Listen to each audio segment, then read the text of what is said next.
Dear students, आज आपको चीन के संविधान के अंतर्गत राष्ट्रीय जनवादी कांग्रेस की स्थायी समिति के बारे में बताया जाएगा।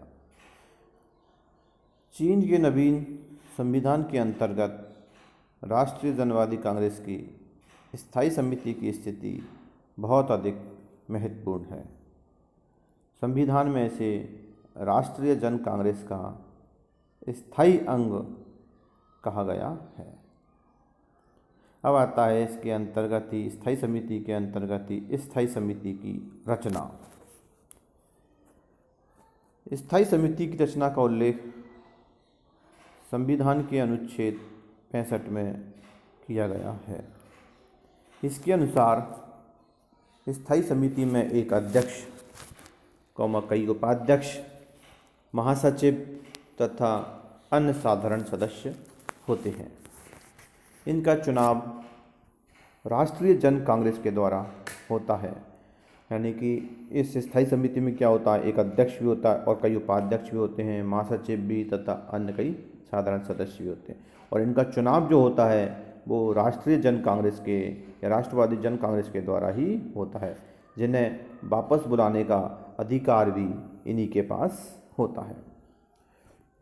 स्थायी समिति के आकार के संबंध में संविधान में कुछ भी नहीं कहा गया है। इसका निर्धारण राष्ट्रीय जनवादी कांग्रेस को ही करना होता है कि इसमें के सदस्य जो हैं, इसका आकार जो है कितना होगा इसका स्थायी समिति का। व्यवहार में स्थायी समिति की सदस्य संख्या भी बहुत अधिक हो जाती है। जहाँ तक इसके कार्यकाल का प्रश्न है, संविधान के अनुसार राष्ट्रीय जनवादी कांग्रेस का कार्यकाल 5 वर्ष है और स्थायी समिति उस समय तक ही अपना कार्य करती है जब तक कि नई स्थायी समिति का चुनाव न हो जाए। स्थायी समिति का कार्यकाल सामान्यतः 5 वर्ष से कुछ अधिक होता है। यदि राष्ट्रीय जनवादी कांग्रेस का कार्यकाल बढ़ जाए तो स्वाभाविक रूप से इसका कार्यकाल भी बढ़ जाएगा। यानी कि स्थायी समिति का कार्यकाल जो है वो राष्ट्रीय जनवादी कांग्रेस के कार्यकाल पर डिपेंड करता है। उसका कार्यकाल तो 5 वर्ष होता है। अगर राष्ट्रवादी जनवादी कांग्रेस का कार्यकाल बढ़ जाता है तो इसका कार्यकाल भी बढ़ जाएगा।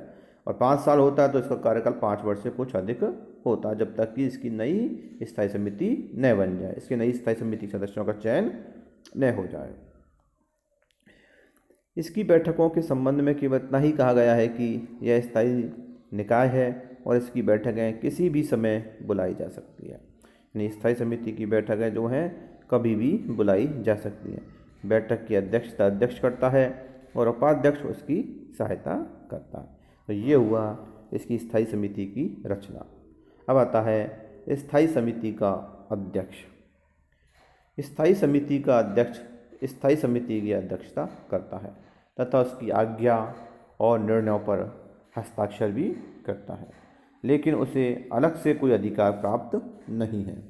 सैद्धांतिक रूप में पूर्व सोवियत संघ की प्रेसिडियम के अध्यक्ष के समतुल्य दिखाई पड़ता है, लेकिन व्यवहार में उसे वह भी मान्यता प्राप्त नहीं है जो प्रेसिडियम के अध्यक्ष को है।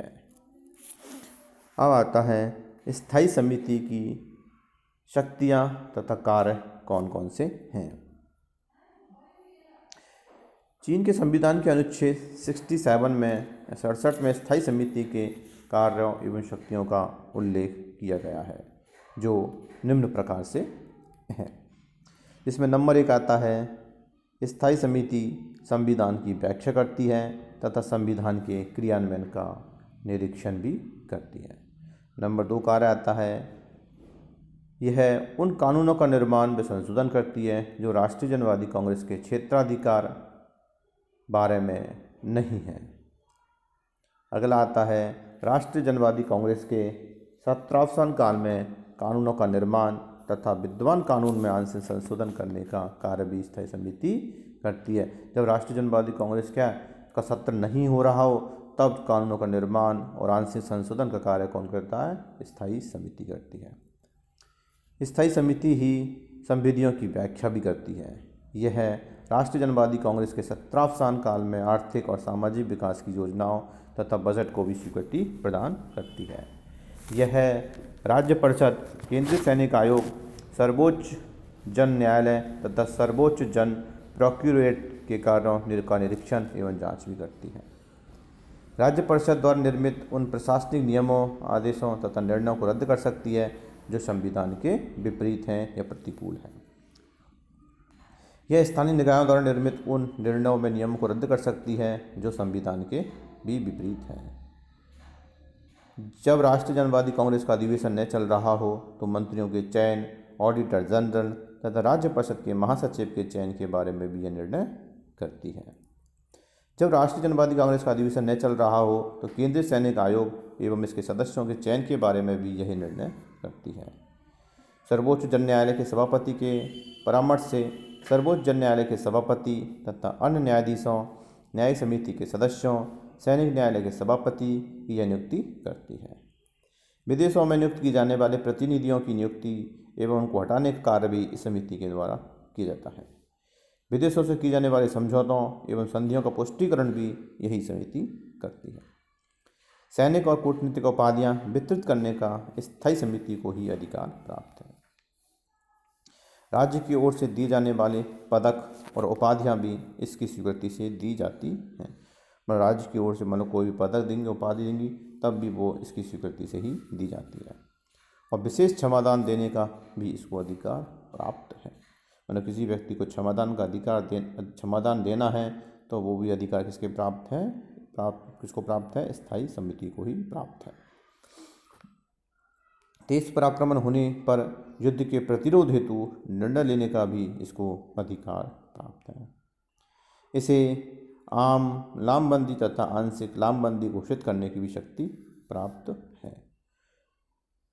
राष्ट्रीय जनवादी कांग्रेस द्वारा सौंपे जाने वाले अन्य समस्त कार्य करने का भी इसको अधिकार प्राप्त है। मानो राष्ट्रीय जनवादी कांग्रेस अगर कोई भी कार्य इसको सौंपती है, स्थायी समिति को सौंपती है, तो वो सभी कार्य भी किसके द्वारा किए जाते हैं? स्थायी समिति के द्वारा किए जा सकते हैं। इस प्रकार हम कह सकते हैं कि यह बहुत ही व्यापक प्रावधान है जिसके आधार पर राष्ट्रीय जनवादी कांग्रेस इसे कोई भी कार्य सौंप सकती है। और कह सकते हैं कि राष्ट्रीय जनवादी कांग्रेस की स्थायी समिति के कार्य बहुत अधिक महत्वपूर्ण हैं, जो राष्ट्रीय जनवादी कांग्रेस की स्थायी समिति के द्वारा की जाते हैं, जिसकी व्याख्या आपको अभी बता दी गई है कि स्थायी समिति के द्वारा कौन कौन सी कार्य किए जाते हैं और इस अधिकार क्षेत्र में कौन कौन सी शक्तियाँ आती हैं। धन्यवाद।